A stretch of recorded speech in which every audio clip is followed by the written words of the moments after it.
Incoming transmission. Picture this. A recording studio somewhere far, far away.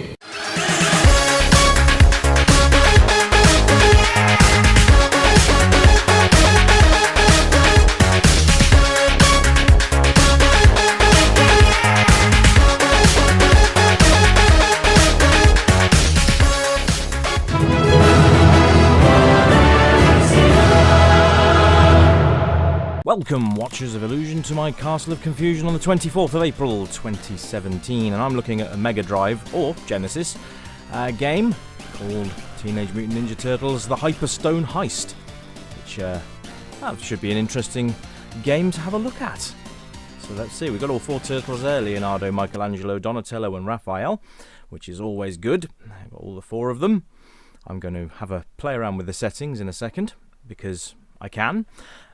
And just give you guys an idea of what we have in store. So let's have a quick look at that. I'm probably going to be a big wuss and put it on easy, because I can. So we go to options and have a look at that. See what we've got. Okay, so we've got game level, player rest, continue, control bad attacks, and all that stuff. So you can reconfigure the pad. That's nice. Back attack, colour mode, sound test, and all that. So let's get that all sorted, and let's get on the road and play the game. Thank you, by the way, for looking at my ZX Spectrum 35th anniversary video. It was always meant as a musical video homage, not a review or anything like that. So there wasn't going to be any talking in that. So, you know, guys, if you're going to dislike a video, at least tell me why. It gives me some things to work with. Alright, so the rest of you that liked it, fantastic. Thanks very much for your support, and I'm glad you enjoyed it. And back to Turtles. So here we are. It did very much like Turtles in Time so far. Let's see if it actually plays like Turtles in Time. It's quite a nice little intro there. Quite like that. Oh, Shredder looks shredded. My God.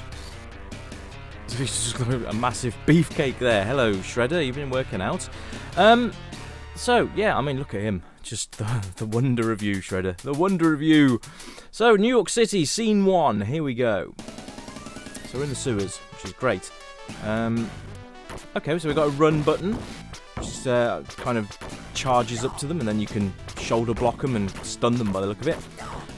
Animations are very much like the Teenage Mutant Ninja Turtles game in the arcade. So, it's like a matchup of the arcade game and Turtles in Time on the Super Nintendo. So let's see how much further we get through this. I'll give you guys a bit of footage to have a look at, obviously. I like the colours and animation are absolutely lovely. In fact, it's very comic booky or cartoony. Probably inspired by the TV show. Early 90s, I think, Teenage Mutant Ninja Turtles came out, or Teenage Mutant Hero Turtles in the UK, because we were a bunch of namby-pambies, and for some reason the word ninja was too violent, as were nunchucks. So poor Michelangelo had all those edited out, but there you go. Never mind. Hope you guys all had a nice Easter break, by the way. So we are now, everyone's back at school, and I hope you guys have retained your sanity. Those of you that have children will know exactly what I'm talking about. My schedule resumes to normal as of this week, so you have to bear with me on holidays. It does tend to get a bit more chaotic around this place. Anyway, so yes, you've got the choice of all four turtles. You've got two-player co-op, which is going to bump the score immediately, because I love two-player or multiplayer games. I think it just adds something that a single-player experience can't give you. Friends being one of them. So that's quite cool. I like that. They've got the graphics down to a T. Really impressed with these. Really nice. And the foot soldiers being their original incarnation as robots rather than actual blokes in costumes. That's quite cool. The Mousers here that you can see, very spot on as well. Graphically, it's really, really nice and colourful. The animations are smooth. Probably could be just a touch faster, but it's not too bad actually. I do have to say the SNES version of Turtles in Time has a slight edge on this one. But, you know, the display's nice, the heads-up display at the top, that's quite easy to figure out as well. The sound is a little bit on the downside. I've never really liked Mega Drive or Genesis sounds. I don't know, the Super Nintendo seemed to have a much beefier chip in it when it came to sound and music. It always seemed to have that big bump to it, whereas the Mega Drive was a bit more tinny. But, you know, it's personal preference at the end of the day, folks. I'm not casting aspersions on the Mega Drive. It was a decent console. And, of course, being Sega's baby, it meant that you had things like Golden Axe and Altered Beast and stuff like that, which were pretty much arcade perfect most of the time.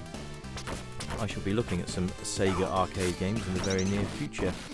And home conversions. In fact, that might be my theme for the week. We'll see. But going back to Turtles here, you can see there, that's the back attack, and it's automatic. You don't have to worry about that. If there's any enemies that come behind you, you'll automatically kick them and sort of knock them away, which is a really nice little feature. You can turn that off in the options if you so wish. So you've got the option to either do it where you can knock them back and give yourself a little bit more time, or you can turn it off and manually just try and annihilate everybody. Now, I like this. This is very much reminiscent of the Turtles coin-op here. It's very cool. I like the way the transition goes from one scene to another. I think that's quite cool as well. A lot of foot soldiers, not a lot of variety in the first couple of levels anyway. Mostly it's foot soldiers. In fact, I haven't seen anything other than these and Mousers so far, so we'll have to see. I'll probably give you guys a bit more of this level and we'll see where we go. But it's giving you a good idea. So the attacks are fairly standard. It's a 3-button setup. One button attacks, one jumps, and the other one does your run charge attack, which is very, very simplified. Now, if you hold down the attack and the jump button at the same time, you will do a big mega attack, which takes health off you, so you've got to use it sparingly. Most of these games that have that kind of feature use some sort of energy from you. And like Final Fight, for example, if you did any of their special attacks like Hager's Lariat, for example, that would take a little bit of health off you. Just to sort of, it just gives you that idea that it's just taken a little bit more out of you than normal. So that's quite cool. I like the fact they've added that in. That's nice. So you've got a lot of options. I like the fact you can sort of dig your weapons in and then smash them over your head. You know, puny god style from Avengers, which is great. So that's really quite cool. Although this was out before Avengers, obviously. So there you go. There you go. That's what I'm talking about. Nice big slam and good fun. Now you can jump down those manholes, but obviously you know, like that. It's a cave. It's a sewer. You'd think being a turtle they'd know that. They live in one, but never mind. Never mind. But yeah, I like this. It's really good, and playability is good. And the replay factor, I think, would be fairly good on this as well. I think you'd be in for a treat if you like the Teenage Mutant Ninja Turtle franchise, and let's face it, who wouldn't? That was quite amusing. Nice flat Leonardo there. If you like the franchise, you like fighting games, this is the one for you. And to be honest, if you've got a mate round and you just want to have a bit of a hack and slash with your mates, this is the game to be. I think it's only 2-player though. I don't think I ever did a 4-player version. That's cool as well. It's like a special pizza that gives you a whirlwind temporary attack, which you spin around the screen, as you can just see there. The only thing I've noticed is sometimes the back attack is a little bit too presumptuous, and sometimes you end up back kicking and there's nobody there, which you might have noticed a couple of times already. But it's useful nonetheless. I think it's quite nice. It is smooth. It could maybe just do with being a touch quicker, but you know, you're not going to complain. I mean, I had the NES version of Teenage Mutant Ninja Turtles, and I was very disappointed that it wasn't the arcade version.